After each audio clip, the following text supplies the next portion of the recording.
Welcome back, designers, to Kat Silvia Designs. I'm Kat, and today I want to have a conversation with you about what it means to edit your designs. When I first started this channel, my goal was, and still is, to talk to that budding designer who may be questioning themselves. It takes a tremendous amount of self-trust and confidence just to be a designer.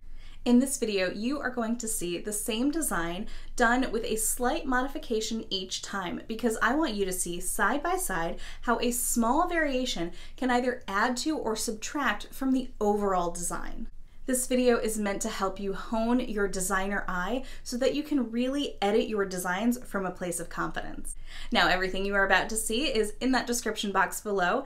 These are affiliate links, so please consider using them to help support this channel. All right, without further ado, let's talk about editing.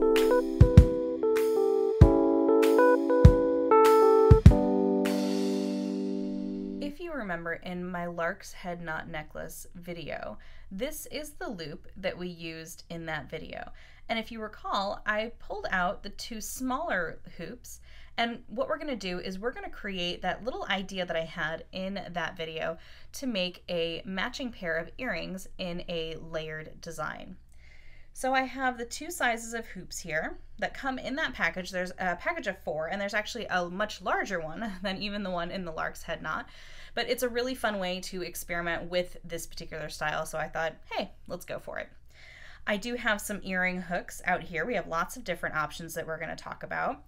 And I have a variety of jump rings over here. Now up at the top here, I have my twisted ones, and then these are regular open jump rings down here.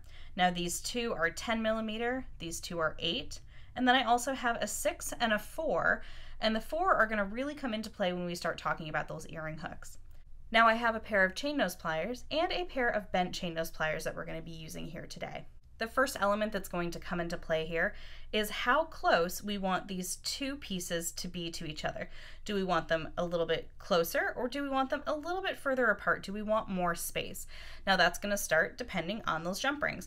So let's just get into it. We're going to take this 6 millimeter jump ring here. Now this is the smallest size that I could find that will accommodate both of these pieces. So I'm just going to open it up a little bit more. There we go. And slip it on, and slip on both pieces there. So just adding them together with this cold connection of that jump ring. Closing that up nice and tight. And you can see already just how close those two pieces are. They're almost touching. There's a little teensy bit of space depending on where they fall there, but not a lot, right? So that's gonna be kind of as close as you're gonna be able to get it and still allow a little bit of movement there. Now let's talk about the next one. Let's go for the biggest size that I have here. So I have a 10 millimeter open jump ring, and I should just be able to slip these two on a little bit more easily there. And now I'm just gonna close that up. All right, so just taking a look at that, you can see we have a lot more space, and it kind of becomes its own little design element. Now, speaking of design elements, I'm going to repeat that with the 10 millimeter twisted jump ring here. I'm going to open this up just a little bit more to accommodate that. There we go. Slip on one and slip on another. And now we're just going to close that up. Okay, so we have our twisted element there in the middle. So we have two twists in the gold, and then we have a different style in that jump ring. So you can see side by side how just different that one little element makes it. Now those are the same size, but obviously in this one here, in the twisted one, it's a thicker gauge, so you're gonna have a little bit more metal happening. So that is an option for you too. Okay, let's try one more. So what we're gonna do is we are going to use this 8 millimeter open jump ring here, and this is a smaller little twist. This one is actually almost more of a little bit of an etching. So I'm just gonna add my two pieces here. Okay, so I want to show you what that looks like. Just like that. So you can see side by side, it's a little bit smaller, than the other one, so they're a little closer together. But let's add a little bit more of a design interest, and what we're going to do is we're going to repeat that same little 2 and 2 process that I did in my chainmail video. So I'm going to take this open jump ring and loop it around both of those twisted hoops and close that up.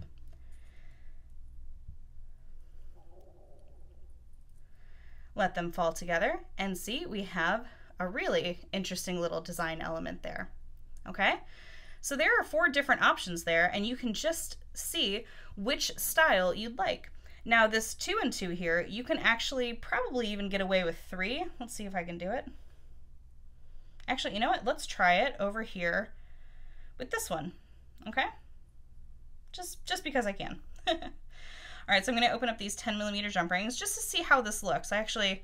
This is all totally on the fly. I have not prepared any of this today because I just wanted to sort of see what happens. Okay, so there's 1 and 2. So let's take a look at what that looks like there. Okay, so we have 2. Now let's add a 3rd one. Why not?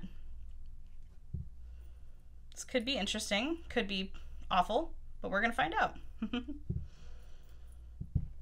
All right, so there you go. So yeah, there you have 3 rings together. Now it does look a little kind of chunkier, you know, so, but that is an option for you if you want to go through that style there. So we have the 2 and 2 here, and we have the 3 and 3 little chainmail there. Now let's talk about those earring hooks. We have some longer ones like this. Now this is that long, elegant hook. And when I talk about longer, I always talk about where that earlobe, where that kind of the fat of your ear is going to sit. So for example, when you look at these side by side, your earlobe is going to fit right in that little circle there. But in this one, it's going to fit right up here, right? So you're going to have it a little bit higher, so you have a little bit more in the front of that earring. So let me show you what I mean. So let's go ahead and open this loop up just a little bit and slip it on to our hoop.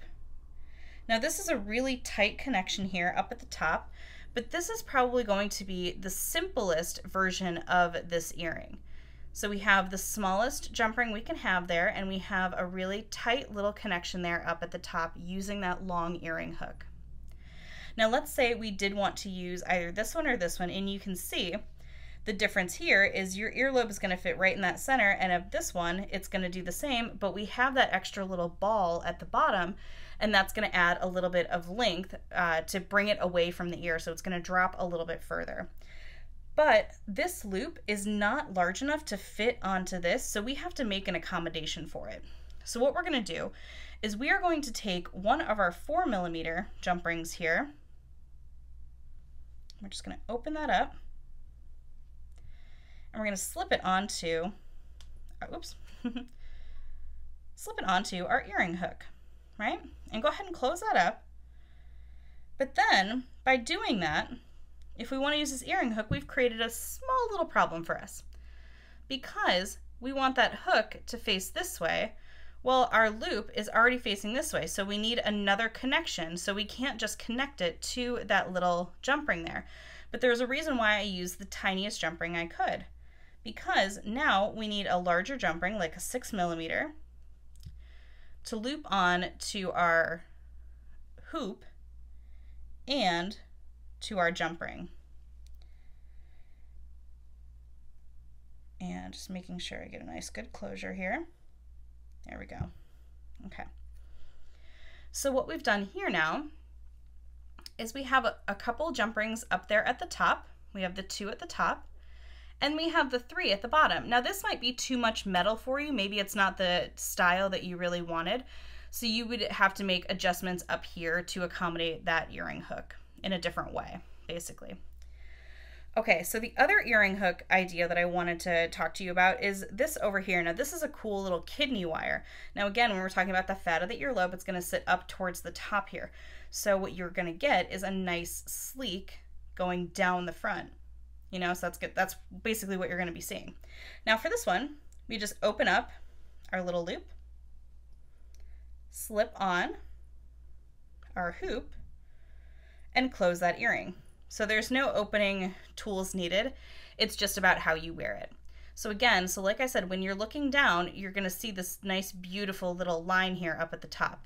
And this is probably going to be the version that's going to hang the lowest. So it's going to be the longest length. So you can already see just kind of side by side. Now you can do this with the smaller jump ring here as well if you wanted it to be a little bit more compact, at least in a small way there. Okay, so I want to try to use, let's try to use this one here, because this is another kind of interesting one. So this has a little coil and it has a little ball on the end. But what I want to do is let's see if we can't mimic what we've done here up at the top. So let's do our chainmail again. So let's add in these guys, because I thought this might look cool, but since I haven't done it, I don't know. All right, and let's slip this onto the top there. Okay. Ooh, hang on. That's even actually kind of cool if you let a couple rings hang down there. All right, just something to play with. Not my intention there, but there you go, another option. So now we're gonna have 2 up at the top, but I wanna add this one in, and if you remember, we had the same issue before. So instead of doing, let's see, you know what, let's just try. Let's see if I can get that 4mm to fit, because I wanna try to get this as snug and sleek as possible. So here's what I'm gonna try to do. I'm gonna try to take that 4mm and slip it around both of these. Well, I don't know if this is gonna work. Ooh, okay, it kind of does, yeah, all right. And now I'm gonna slip on that earring hook so it's getting really tight in there. Ooh, all right, I have an idea. So I think it'll work, but I just gotta close this up here. And then, because I couldn't get it to fit that way, I'm just gonna open this up. And then because of the way this earring is done, I can slip it through and see if it'll go up and over. Oh, it does fit. Okay, so this is a perfect example of it's a tight fit, but it fits. So that's something to take into consideration as well. All right, yeah, so look at that. Okay, that's actually quite cool. So again, we have that 4mm up at the top. We have that sort of double chainmail, the 2 and 2 going on at both ends there. So that actually creates a lovely little design. Now, if you wanted to, or if your particular jump rings are a little bit bigger, if you've gotten some different ones that have a different kind of a twist to them, let's say you wanted to do this style with a larger jump ring, that 4mm might need to become that 6mm, okay? So, let's take a step back here and look at everything that we've done. Now, these are all very different earrings. All the same elements, more or less, but all very different in their own way. They all have kind of a different look. And like I said, there's nothing preventing you from switching it out, switching out what you like, whether it's, you know, swapping out the larger jump ring for the smaller one, swapping out that earring hook that I had talked about there. But I'm just curious.